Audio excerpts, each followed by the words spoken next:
Assalamualaikum warahmatullahi wabarakatuh. Bismillahirrahmanirrahim. Alhamdulillahirabbil alamin. Wassalatu wassalamu ala sayyidina Muhammadin wa ala alihi wa sahbihi ajma'in. Rabbi syrah li sadri wa yassir li amri wa hlul 'uqdatam min lisani yafqahu qawli. Amma ba'du.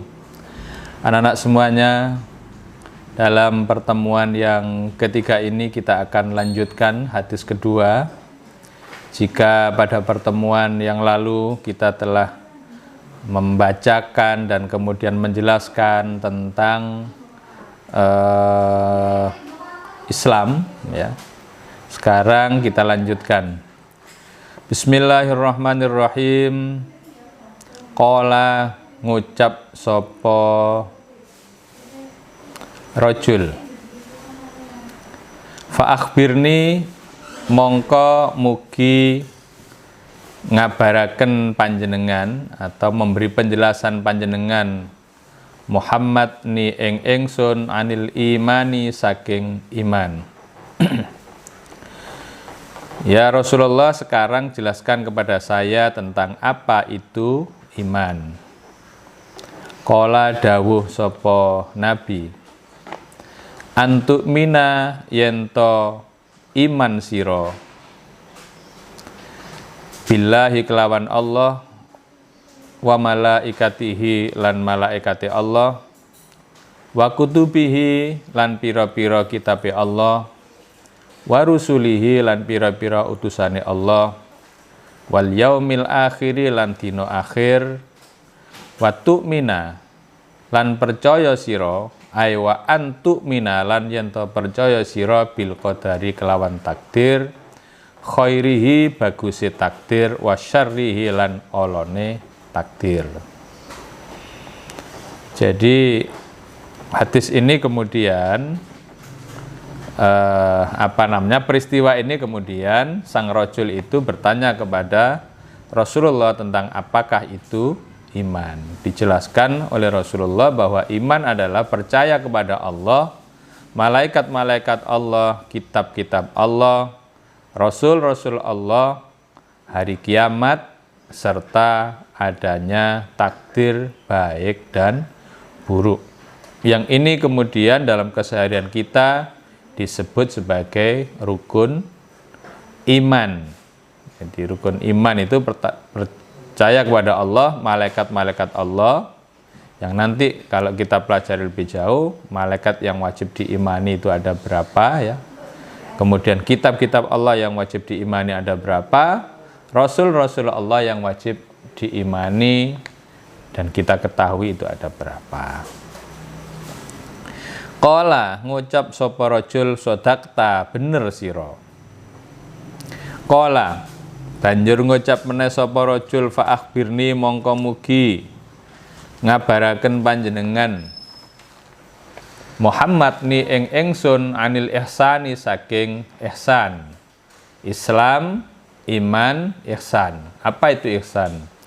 Qala, jawab sapa Nabi, anta buddha, yento nyembah sira Allah ing Allah, ka'annaka kaya-kaya sak temne sira iku taro ningali sira hu ing Allah.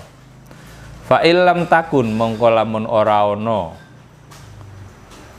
sira iku taro ningali sapa sira hu ing Allah, fa innahu, mongko sak temene Allah iku yara ningali sapa Allah ka ing sira. Sekarang jelaskan kepada saya tentang apa itu ihsan. Permintaan dari si rajul yang datang, yang kemarin digambarkan bajunya sangat putih, rambutnya sangat hitam rapi, yang tidak menandakan tanda-tanda habis bepergian. Itu kemudian bertanya kepada Rasulullah tentang ini, meminta agar Rasulullah menjelaskan tentang ihsan. Apa itu ihsan? Ihsan adalah anta'budallaha ka'annaka tarahu. Ketika engkau menyembah kepada Allah, itu yang ada di pikiran dan hatimu harus tertanam seolah-olah engkau itu dilihat oleh Allah. Ketika engkau tak mampu melihat Allah, ketahuilah bahwa Allah itu melihatmu. Coba kalau ini misalnya kita terapkan dalam kehidupan sehari-hari.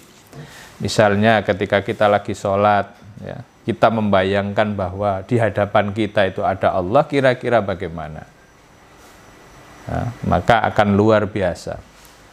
Tidak hanya ibadah-ibadah mahdhah seperti sholat, dalam hal-hal ubudiyah yang lain, kalau kita itu merasa dipantau oleh Allah, insya Allah kita akan menjadi orang yang luar biasa, sempurna keislaman dan sempurna keimanannya sebagai pengaruh dari ihsan kita ini.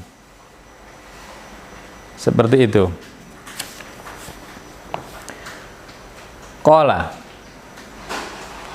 ngucap sapa rajul, fa akhbirni mongko mugi ngabaraken panjenengan ni ing ingsun anisaah saking dina kiamat.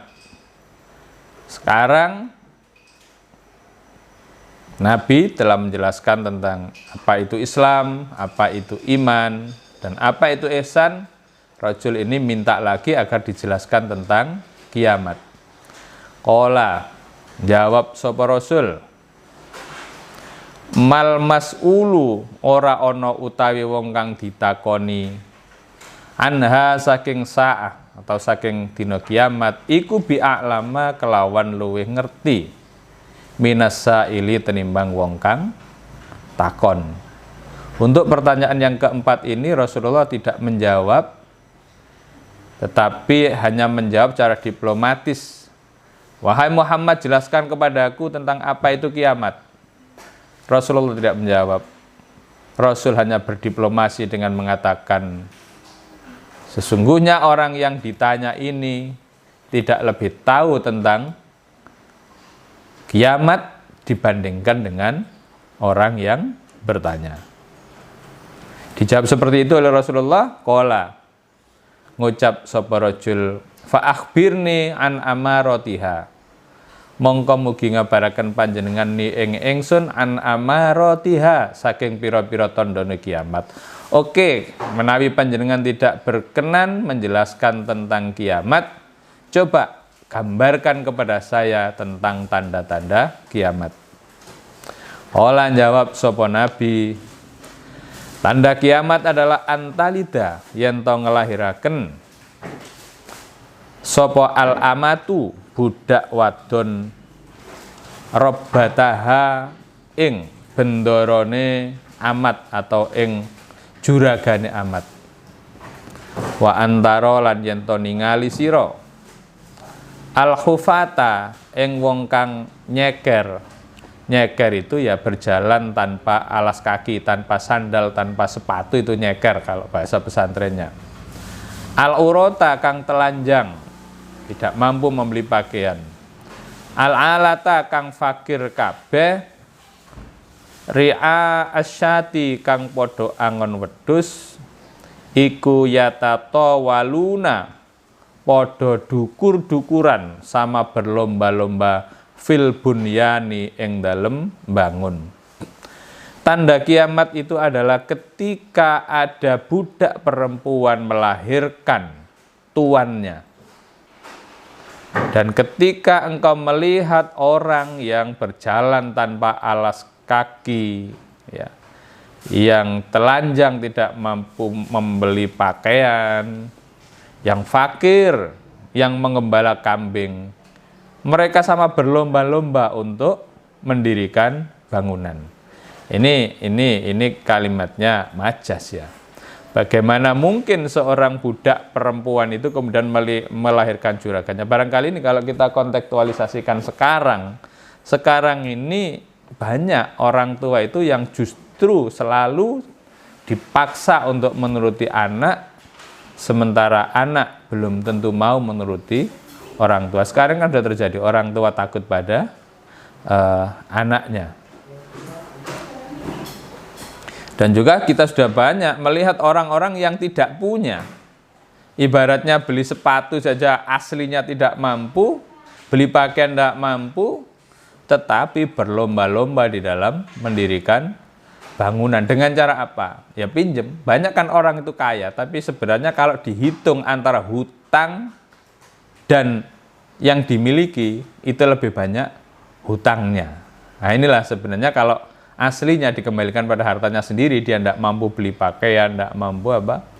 Nah, tetapi saling mengejar penampilan duniawi. Ini adalah tanda-tanda kiamat. Titik. Sumantolako nuli berangkat sopo rojul. Lalu rojul itu pergi setelah dijawab oleh Rasulullah tentang tanda-tanda kiamat. Fala bistu mongko tetep sopo ingsun malian ing dalam waktu kang dawa. Sumakola nuli dawuh sopo Nabi, ya Umaru, he Umar, atadri ana to ngerti sira man iku sapa asailu utai wong kang takon. Setelah kami diam cukup lama, lalu Rasulullah bertanya kepada saya, wahai Umar, adakah engkau tahu siapa orang yang bertanya padaku tadi?